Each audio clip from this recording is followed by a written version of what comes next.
Articulate your why while at work. Listen to this. Life's most persistent and urgent question is, what are you doing for others? This statement was made by Dr. Martin Luther King Jr. to an audience in Montgomery, Alabama in 1957. Welcome, my lovely and amazing listeners, to another of the 𝘱𝘠𝘬𝘬𝘬 Healing podcast with your host, Dr. Lillian Kaliisa. This is a space we speak everything holistic health and healing, and we are in the season where we're speaking clean out. We're cleaning out our minds, our bodies, and our spaces for holistic health and especially healing. Last week, we started to talk about work health, and today we are articulating your why while at work. Now, last week, I mentioned some statements right here that just kept running through my mind through the week. And this definitely nudged me to come again and share with you, my listeners. I spoke about Tom Rath, an expert in employee engagement, making a statement like this: make work a purpose, not a place.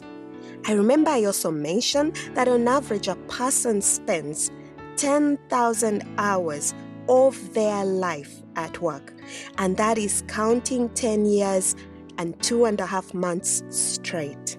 I just kept thinking how often we see people hating their workplace, yet they wake up to go back to it on a daily. Now, I'll tell you, for me, it always nudges me nicely when someone tells me that they love what they do, that they look forward to heading to work on a Monday morning. I just always almost want to hug them because it hasn't always been true for me. As usual, I will start at story time.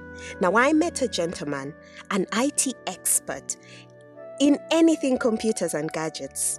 He is by nature self-driven and loves to go hours on end serving his clients' needs, putting creativity to design and delivering above and beyond basic ordinary IT work. There's always something extra he will put to the work. But guess what happened about 4 years ago?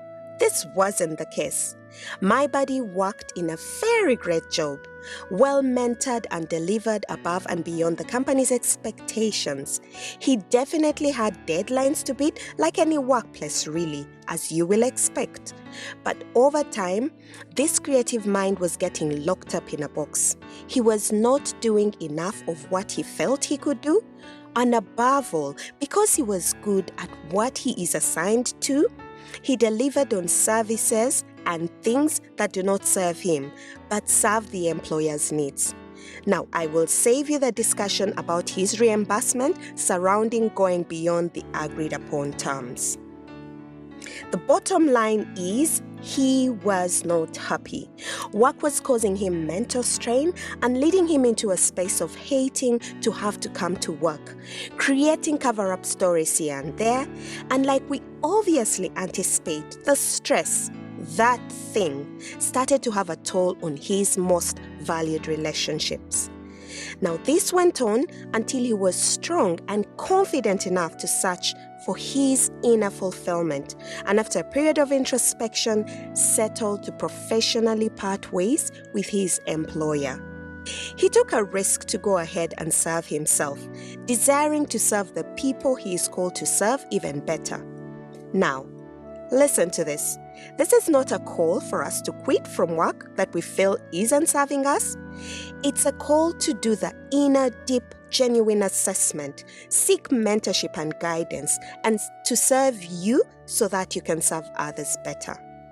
Now, my friend runs his own IT company, and touching your work for design in IT and all, the consumers of the service are simply drawn to wanting more of his work. I'll tell you, it is limitless. So is this gentleman. So he has since grown to even go into teaching and mentoring other young people that are merely starting a career in IT. And what is my lesson in this story? When you are clear, what you choose to show up in your life will actually. And here I'm talking about your why. Why are you even choosing to work in the place that you are at as we speak? So how does all this fit into your health? Listen to this. I have learned ability is what you are capable of doing, what you're able to do, and this can be many things. Motivation determines what you do. This is the natural instinct to what you are drawn to do and you love it. Attitude determines how well you will do it. I know that I know that I know. Attitude is everything. Now, when we change our perception towards anything we do, we start to rewrite our body's chemistry. And I will tell you this. Do you know that we all have naturally occurring feel-good chemicals, or call it happiness hormones? I'll tell you that these are 4 in our bodies. 1. Dopamine. This is the reward chemical.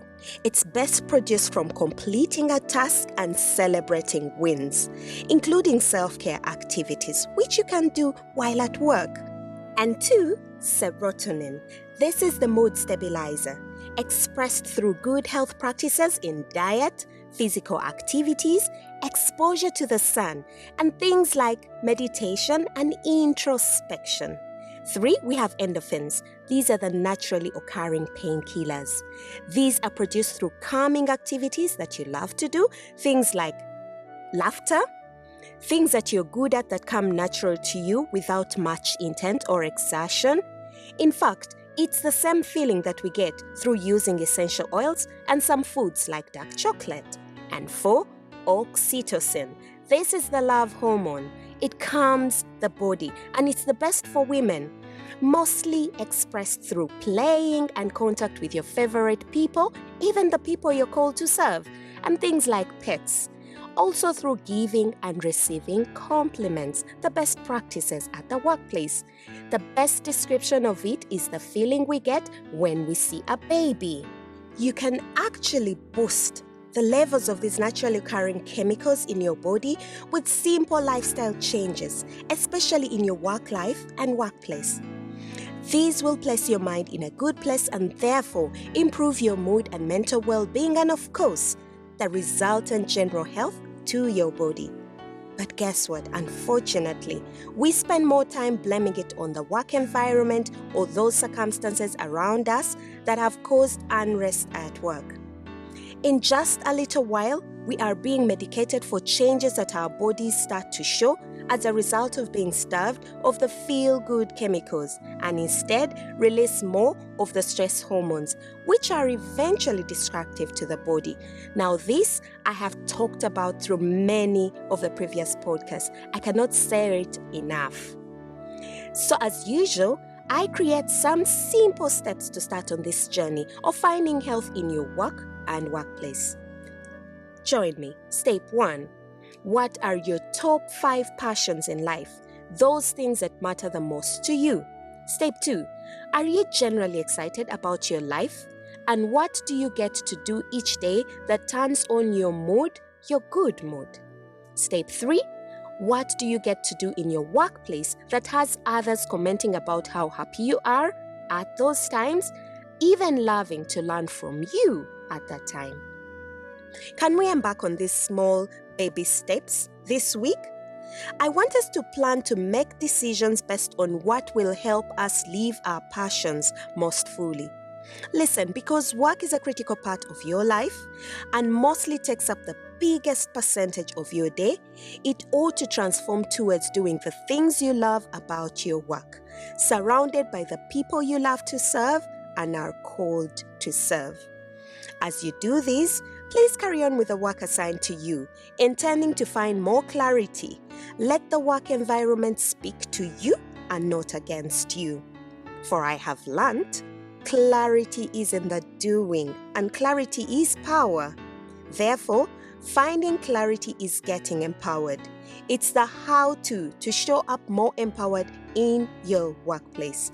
And in the process, you will be finding light to shine in every world and circumstance. Now, this is one of my best life lessons on this journey of holistic health and healing so far. No wonder, now it makes lots of sense to quote Dr. Martin Luther King Jr., saying, "Life's most persistent and urgent question is, what are you doing for others?" And when we return, I will share my own journey of finding clarity in the work I do. And of course, it's not shy of how my purpose wraps into all of this, as my own experience to show up in my most authentic health in action while at work.